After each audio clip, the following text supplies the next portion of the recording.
Selain ketulusan, Santo Yosef adalah seorang yang taat kepada perintah Allah. Dia rela apa yang menjadi haknya diabaikan, dibiarkan berlalu. Yang paling utama bagi Santo Yosef adalah kehendak Allah. Dan karena kehendak Allah, Maria dipersembahkan untuk menjadi bunda yang mengandung dan melahirkan.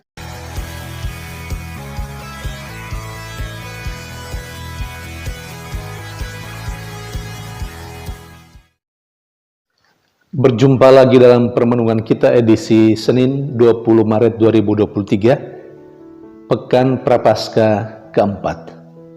Hari ini adalah Hari Raya Santo Yosef, suami Santa Perawan Maria. Bacaan-bacaan liturgi hari ini. Bacaan yang pertama dari kitab kedua Samuel, bab 7 ayat 4 sampai 5a, ayat 12 sampai 14a, dan ayat 16. Bacaan yang kedua dari surat Rasul Paulus kepada jemaat di Roma, bab 4 ayat 13, ayat 16 sampai 18, dan ayat 22. Dan bacaan Injil diambil dari Injil Matius bab 1 ayat 16, ayat 18 sampai 21, dan ayat 24. Secara ringkas, Santo Yosef, suami Santa Perawan Maria, adalah seorang yang saleh, seorang yang jujur, seorang yang bijaksana dan sangat bertanggung jawab melaksanakan pekerjaan-pekerjaan yang dipercayakan Allah kepadanya sebagai bapa keluarga Nazaret. Pada abad yang ke-19, Paus Pius yang ke-9 mengangkat Santo Yosef sebagai pelindung gereja universal. Selain itu, Santo Yosef juga adalah pelindung keluarga Kristen, pelindung kaum buruh, dan juga pelindung orang-orang dalam sakratul maut. Apa yang bacaan-bacaan liturgi katakan tentang Santo Yosef? Mari kita lihat dalam bacaan yang pertama.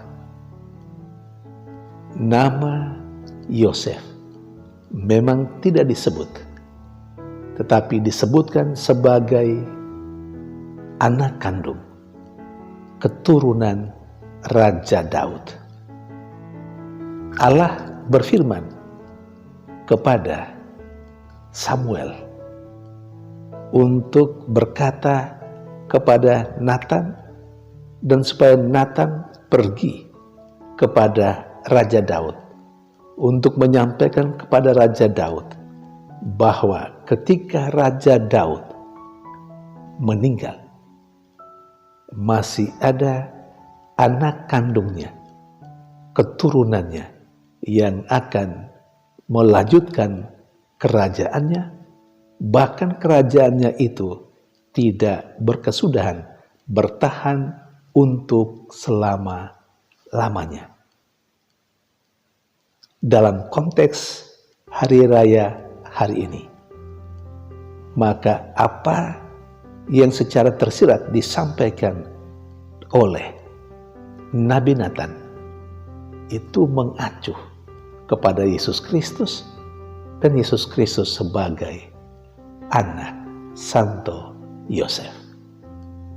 Kemudian dalam bacaan yang kedua diceritakan tentang Abraham, seorang yang penuh iman kepada Allah, yang diangkat Allah menjadi bapa banyak bangsa, yang karena imannya seluruh keturunannya mendapat berkat, dan keturunan Abraham akan banyak seperti pasir di laut dan bintang di langit. Dan Santo Yusuf adalah bagian dari keturunan Abraham itu. Dengan demikian, Yesus juga sama secara manusiawi. Sementara dalam bacaan Injil diceritakan tentang Santo Yusuf secara lebih nyata, lebih konkret. Kalau dalam bacaan yang pertama, secara tersirat diungkapkan keturunan Raja Daud, maka Santo Yosef dalam bacaan Injil hari ini diperlihatkan, diungkapkan secara jelas sebagai seorang yang sedang bertunangan dengan Maria. Ia yang karena ketulusan hatinya, setelah tahu kalau Maria sudah mengandung sebelum mereka hidup sebagai suami istri. Sekali lagi ditegaskan, karena ketulusan hatinya, Santo Yosef tidak mau mencemarkan nama baik istrinya. Maka dia punya keinginan untuk menceraikan istrinya secara diam-diam, supaya Maria tidak mendapat hukuman. Dia mau diam-diam bercerai dari Maria. Pada saat dia berpikir seperti itu, Tuhan datang melalui malaikatnya. Dalam mimpi, Tuhan menyampaikan rahasia kandungan yang ada dalam diri Bunda Maria. Bahwa yang dikandung itu berasal dari Roh Kudus. Dan karena itu, sesudah Yosef bangun, dia mengambil Maria sebagai istrinya. Disinilah letak ketulusan hatinya. Di satu sisi, dia tidak mau mempermalukan Maria, istrinya, yang sedang mengandung, sebelum pemberitahuan dari Allah melalui malaikatnya dalam mimpi. Dia punya rencana untuk menceraikan, karena dia memang sangat mencintai Maria dan tidak mau mempermalukan Maria di depan umum. Itu bukti ketulusannya.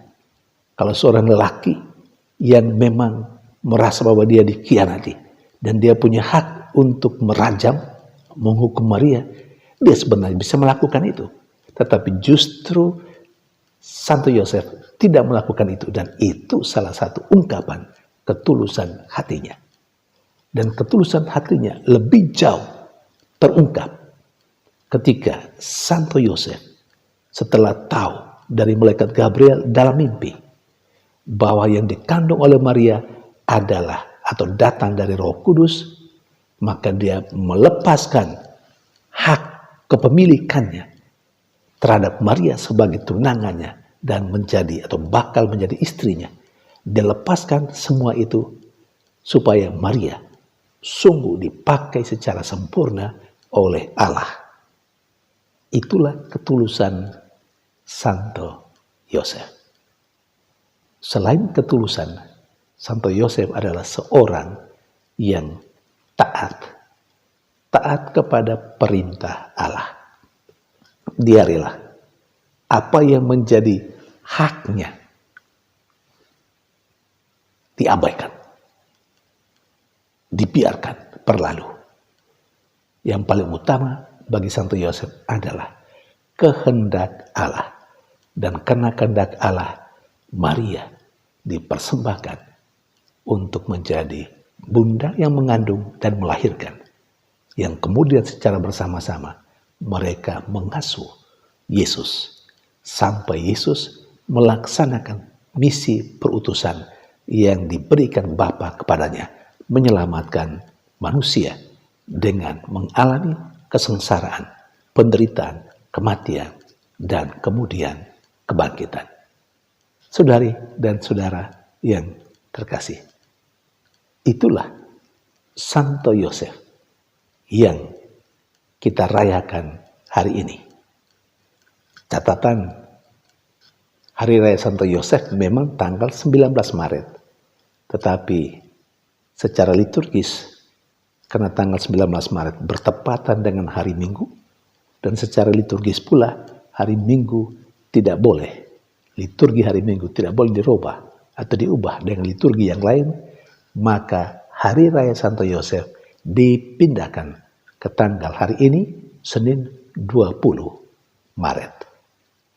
Saudari dan saudara yang terkasih, kita bersyukur bahwa ada banyak orang kudus dalam kitab suci yang menjadi panutan kehidupan beriman kita.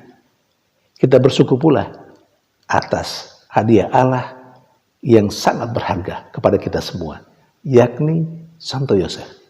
Mari kita tingkatkan rasa syukur kita pada Allah, karena bagi kita dihadirkan begitu banyak orang khusus untuk hari ini. Bagi kita dihadirkan Santo Yosef, suami Maria, Bapa pemelihara Yesus, yang saleh, yang jujur, yang bijaksana, yang sangat bertanggung jawab melaksanakan semua perintah Allah terhadapnya sebagai Bapa keluarga kudus Nazaret. Lebih lagi, seorang yang tulus hati dan juga yang taat kepada Allah. Semoga kita tidak saja merayakan secara seremonial Hari Raya Santo Yosef, suami Santa Perawan Maria hari ini, tetapi kita terinspirasi untuk menjadi manusia yang memiliki kualitas hidup seperti Santo Yosef sendiri. Kita kiranya menjadi orang saleh, orang yang jujur, orang yang bijaksana, orang yang bertanggung jawab melaksanakan perintah-perintah Tuhan dalam keseharian hidup kita, menjadi orang yang taat dan juga tulus hati. Tuhan memberkati.